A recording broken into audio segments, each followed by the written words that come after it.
or anything like that. But if I was raising the case for the defence, I would point out the number of people who drank Red Bull without dying, and maybe use that to say that perhaps it's not drinking Red Bull that killed you in the end. But yeah, I mean, I do think I'm not saying we should take the student approach to Red Bull, because there is a marked contrast, isn't there, between the French approach and the student approach. Because the French ban Red Bull for health reasons, identifying it as a dangerous substance, and the students take said dangerous substance, mix it with vodka, and seemingly use it as a study aid. But yeah, I'm not saying we should take the student approach. I just think there's a happy medium. I think the French were a bit excessive in banning Red Bull, and these people who supposedly died from drinking Red Bull clearly drank copious amounts. They drank it to excess, and I think it's very dangerous to make conclusions about things based on what happens when you consume them in excess.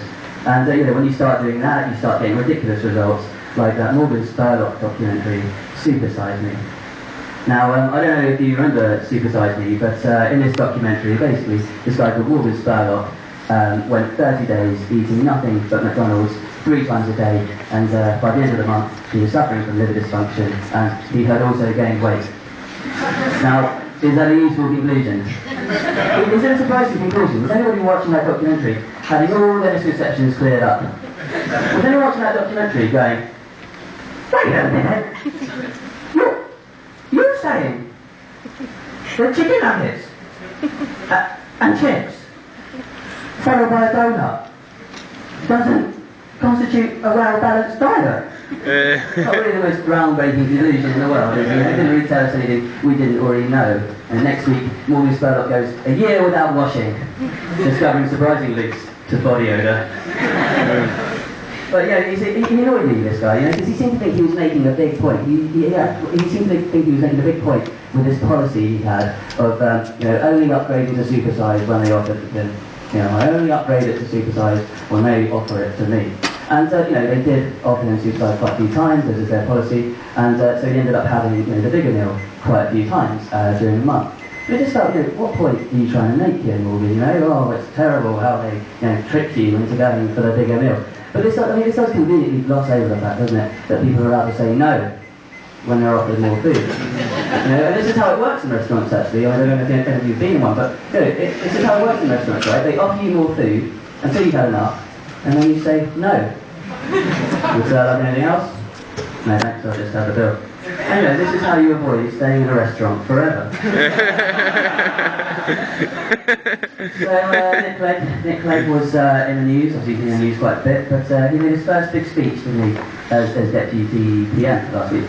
And he was talking about a power revolution, giving power back to the people.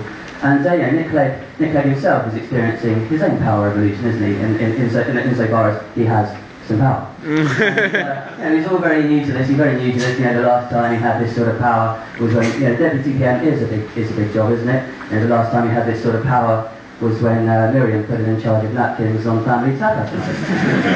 It's a big thing for him.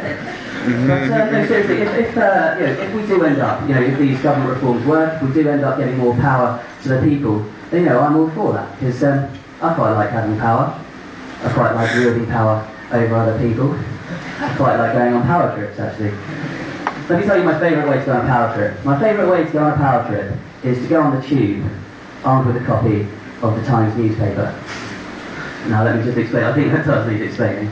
Consider for a moment the tube carriage, the typical tube carriage, crawling with free newspapers. The Standard, the Metro, infested with nothing but celebrity gossip. Now in this world, the world of the tube carriage, you can say it like that. In this world, the world of the tube carriage, the man with the quality broadsheet is king. And I just love the surge of power I get. I can't describe the surge of power I get when I open my quality broadsheet newspaper on the tube. And you just sort of go on the left, just sort of cock his head to the right a little bit, just pick the boots of a story. Any story that isn't about Peaches Geldof. And look, I'm not saying Peaches Geldof isn't news, I'm just saying she's rather like a famous painter or a wealthy relative. that I'm only genuinely going to be interested when she's dead. You know, the other commuters on the tube, you know, they're absolutely desperate for anything else to read. They're absolutely desperate, and I like to take advantage of this desperation by taking, you know, a particularly tedious section of the Times, perhaps the bricks and mortar section, and just sort of taking it out and casually tossing it aside, and then watching the undignified scrap as the just pounce on it. Like Dung Beetle was finally getting some dinner, or Nick Clegg finally getting some power. But you know, the sad thing is, you know, these other commuters, they don't even like bricks and mortar. You know, most of them couldn't name you only the top 5 burning issues currently surrounding bricks. But you know, the reason they're sort of degrading themselves like this is they're just grateful for the chance to read something that isn't effectively the Daily Mail's more spiteful, younger, retarded little brother. You know, as I was saying, I do love you know, sitting on the tube, opening my quality broadsheet newspaper, and you know, the guy on the left just, you know, cranes his head to the right a little bit, just trying to read my story. And I like to let him read my story. Let's give him the first paragraph, give him the second paragraph, maybe even the third paragraph. Just sort of pique his interest. Give him a taster. Whet his appetite. And then, without warning, just as he's getting into the meat of the story,